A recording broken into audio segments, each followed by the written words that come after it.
Hey folks, David Stewart here. I am going to do a review of Moana, Disney's Moana. Yes, for realsies, that is what is happening right now. We had a sick kid at home, and my wife wanted to see it, so we rented it, and we watched it. My son didn't like it, but I'll give you my opinion of it. This is going to be my standard little thing, so I'll have a little bit of a review at the beginning, and then I'll have an analysis that's longer at the end. So, Disney's Moana, what is it about? It is about Polynesian and Hawaiian mythology. Which I think is a really good subject area that they chose, and I thought it was really interesting. I think it was a cool choice to make. Whether or not they made it because they're trying to get more cultures represented besides European cultures, that doesn't matter to me. I think it's, I think all mythology has something cool and interesting to show. So I have no problem with that, and I thought it was actually a really, really cool choice to set it in the islands. Really big change of pace from what we normally see with Disney movies. The movie looked great, of course, which is what you can expect with these animated Disney movies. A lot of really good visuals, great choices with the color palettes. The colors are very striking and very, very effective.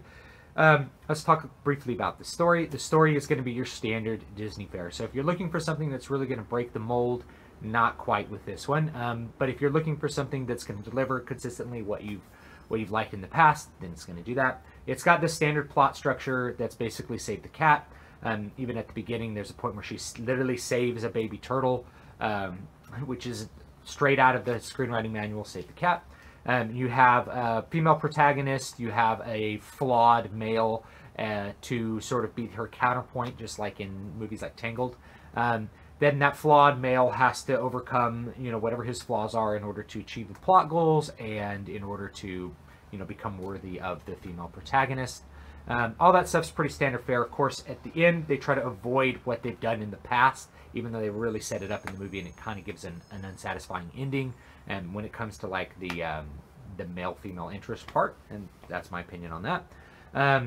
All the characters are standard fare, and there's even some points where they are sort of self-reflective or self-aware of what they're doing, where the Maui, who's the main male character, based on the Maui of Hawaiian and Polynesian mythology, either a god or a man, depending on what part of mythology you're drawing from. In this, they make him a demigod.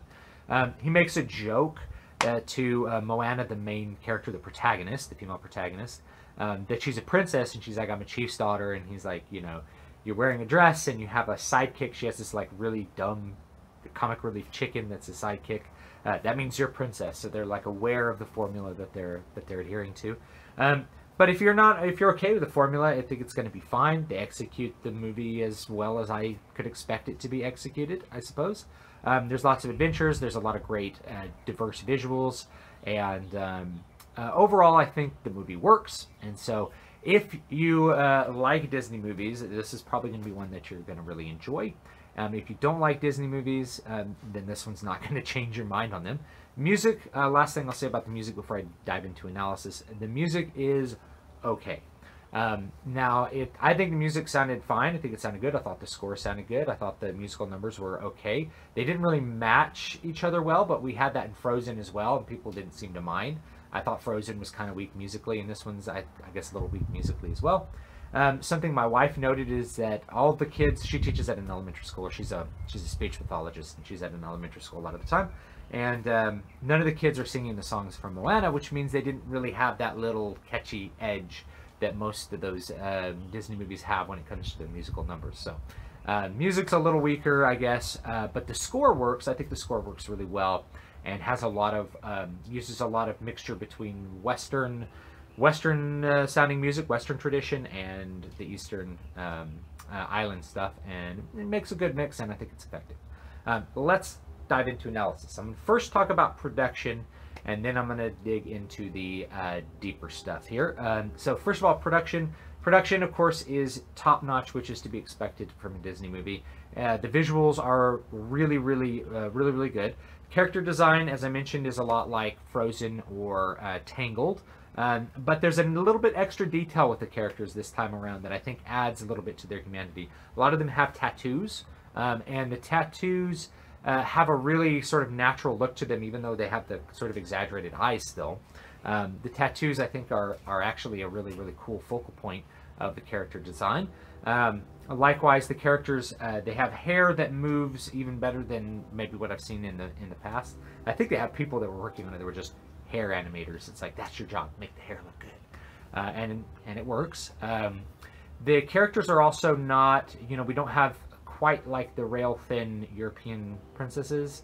Maybe because it's Polynesian, they look a little more natural body types, which is kind of cool too. But at the same time, because the bodies look a little bit more natural, when you see like the eyes, they're a little bit, don't quite match, So we have sort of a stylized look sort of here for a lot of the characters, and then not as much stylized here. However, then we have this character Maui, based on the Maui of legend, and he looks completely cartoonish. He has this giant torso and these giant arms and these huge ham fists that are bigger than anything.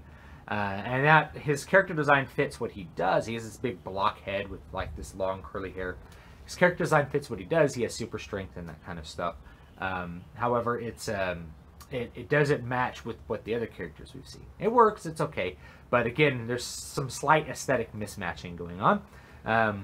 The water looked really good. I know this is a weird thing to talk about, but it's pretty rare when you like go to it and you're like, wow, that water looked great.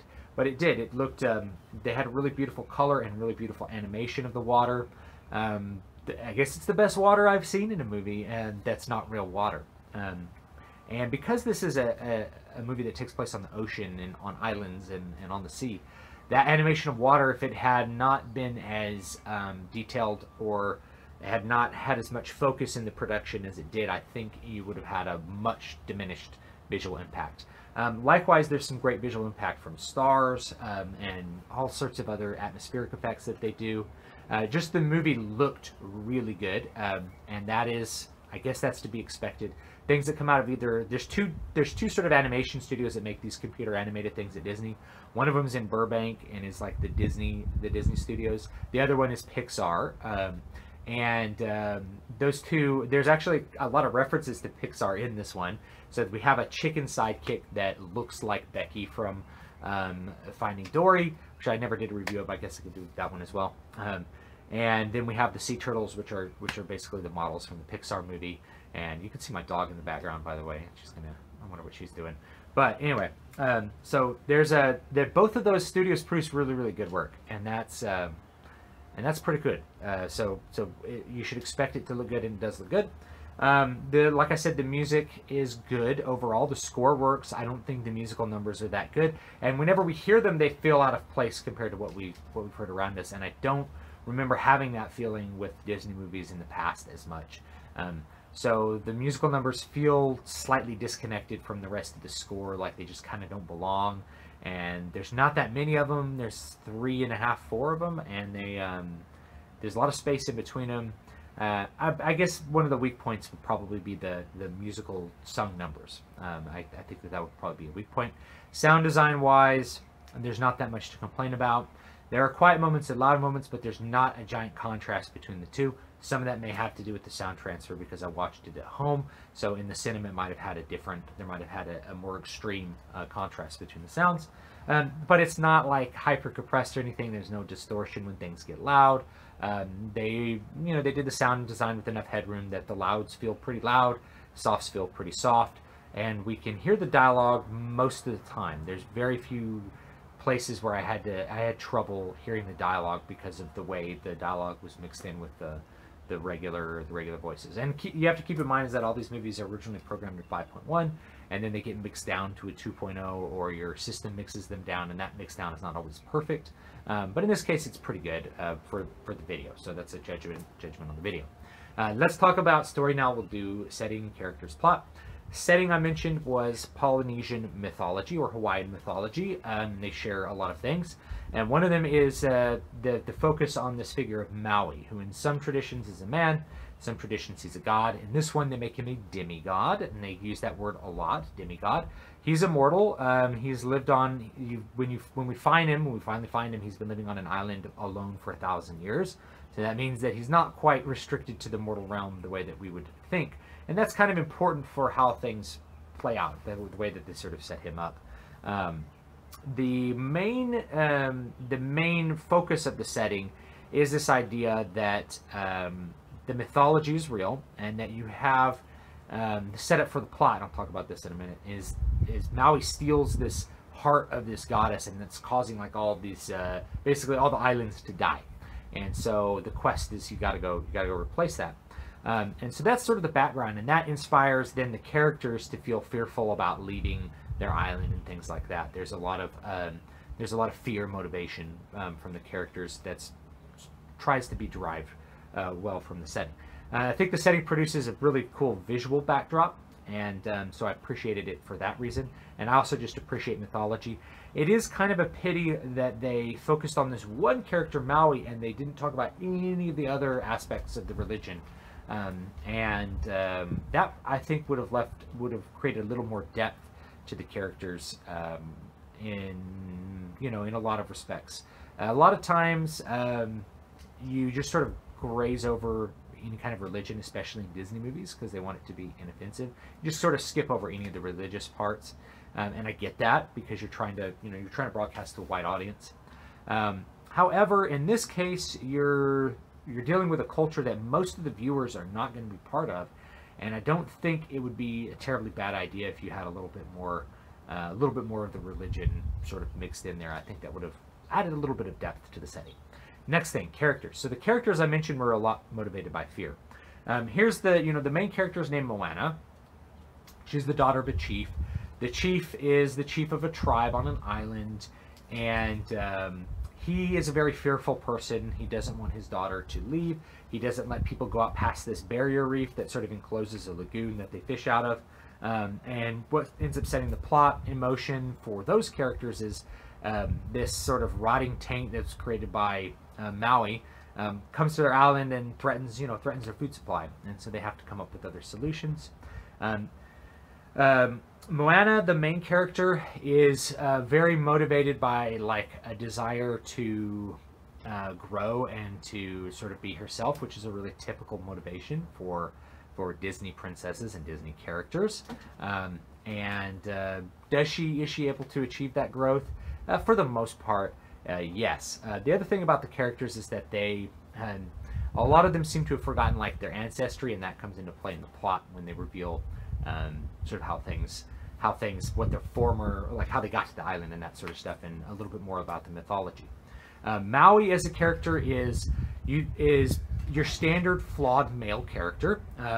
His flaw is hubris and also fear. So he has to overcome both of those, his self-pride and his fear of losing power. So he goes through this quest to reclaim his power in this magic fish hook that lets him transform into all different shapes. And then there's a point at the end where he says, like, I'm nothing without my hook, which basically is like a self-reflection of like, I have no value. And then they really, at the end of it, they really cheapen what would be satisfying about that particular outcome, and I'll talk about that in the plot. So there's the characters, and that's sort of how their motivations end up working. Talk about the plot. Plot begins at the beginning of a movie through the telling of a myth where Maui steals the heart of this goddess, Tefiti, I think, and we don't know why he steals it, but we know he's a trickster god. So he's presented as this trickster shapeshifter, which we think at the beginning of the movie, he's going to be a bad guy. He steals this heart, which is a little green jewel, and then basically gets knocked out of the sky by this lava demon, and loses his hook and loses his power, and that's all we see of him. That's part of the myth. But as a result of him stealing the heart, there's like this like deadly taint that starts spreading through the world. And then we sort of flash forward to from that, it's the myth being told by Moana's grandmother, who is the weird old lady of the village. We go back to the character part, and then we're going to have that set in motion later when Moana's a teenager, when the taint shows up at the island and they have to do something in order to save their civilization and that sort of stuff. One of the things that happens at the beginning of the movie is there's just a scene of Moana saving a baby turtle as it hatches and helping it get to the ocean, and that's a moment straight out of Save the Cat, which is a screenwriting manual written a bunch of years ago by Blake Snyder. What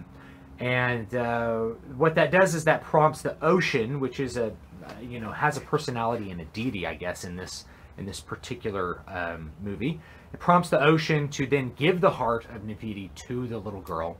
And the father picks her up and casts it away at the beginning of the movie, like it's nothing, because he's like, oh, stupid kid, throws the jewel away. And she doesn't know what it is because she's just a baby in that scene. And it's returned to her later by her grandmother once we need to set things in motion. She has to go on the quest to return the heart of Nefertiti and or Tefiti, whatever it is. She has to go return the heart of this this goddess to basically save the world, you know. So that's the setup. After that, we sort of after that save the cat moment. When we fast forward to her being a teenager, she's trying to like learn to grow, and she's getting it from her father, like, you're going to be the chief of this you know, of this village, I guess.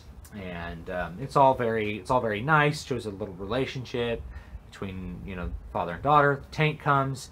She comes up with a solution. We're going to go fish beyond the reef. And then she fails at trying to sail beyond the reef. Like, her boat gets crushed. She almost dies. Like, her little sidekick animals. She has like a pig and chicken. They pretty much almost bite it, which sucks. I think actually the pig almost dies. So that's a big, you know, a big signal that the audience is going to see that she has that she's very limited, that she's not like a Mary Sue, that she has a lot of growing to do. And she starts to see things from her father's perspective, but there's still this, how are we going to overcome the failing crops and this and that.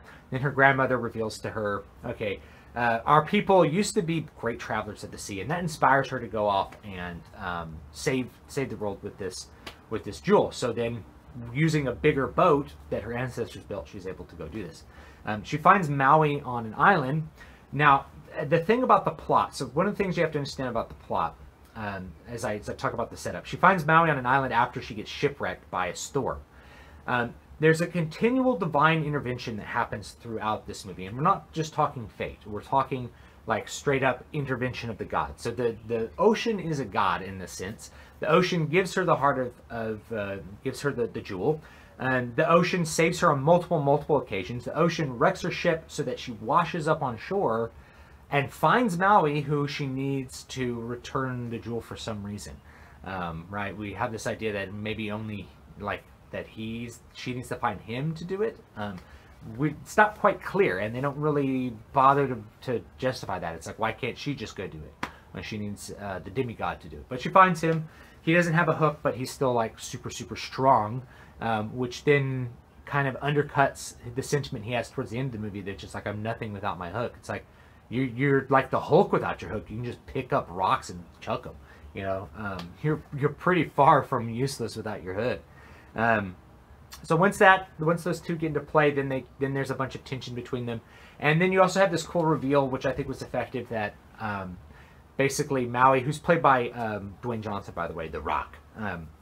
Kind of reveals that he's actually like this hero of man. He's this champion, and he's been trying to help man forever. And he stole the jewel so that man could create life for himself, and that's why he stole it. So you get a little bit different view of him that already starts to shade you towards like maybe he can overcome his flaws and become a better person, which he does in the end. So they go through this long quest. They get his hook back. He immediately isn't able to immediately shapeshift, so he has to relearn how he's doing it. There's multiple times where he tries to knock Moana off the boat, and the ocean just puts her back on. And then they get to the island, and they get defeated by this lava monster. And his hook gets cracked, and he's like, one more hit, my hook will explode, which is a little bit stilted dialogue, right? And then he's like, I'm nothing without my hook, I'm not going to help you anymore, and he like runs away. So Moana decides, well, I'm going to do this by myself. Why didn't I just try to do this by myself from the beginning? I don't know, but here we go. And so, of course, she basically almost succeeds, but probably would have succeeded anyway, to get past this lava demon. And then finally, yeah, Maui shows his growth of character and his change of heart after the dark, you know, the moment of darkness, or whatever you want to call it, from Save the Cat. And he distracts the fire demon while she goes to put the heart back, only to find out that the island has sunk into the sea. And then they have a great reveal that the lava monster is essentially the goddess, which has probably some mythological references, since the islands are created with volcanoes. So the volcanoes create life even as they destroy it. Once they have this whole thing resolved, though, rather than... And Maui sacrifices his hook to save Moana. And then the goddess is brought back to life, blah, blah, blah, blah. And rather than having the proper, like, really satisfying resolution, which would be for Moana to reinforce the idea that Maui has value without a magical implement given to him by the gods, without his magical hook, that he has value as a human being. She almost does that. She's like, we could use a skilled sailor or something, because we're going to go find new lands back home. Which actually, there's no reason for them to do that, because once they solve the taint, then they could just live happily where they were. But they goes off sailing at the end. But he's like, nah, the goddess just gives him a new hook and he flies off. And that's the end of that. So like no achievement of understanding or deep growth from Maui, unfortunately. He sort of overcomes his flaws, but then they just sort of undo it at the end, and that's kind of sucks. So that's pretty much all I have to say about that. I don't know if I would give this like a star or number star rating. Maybe it's like 2.5 stars. I'm not sure what I would rate it as.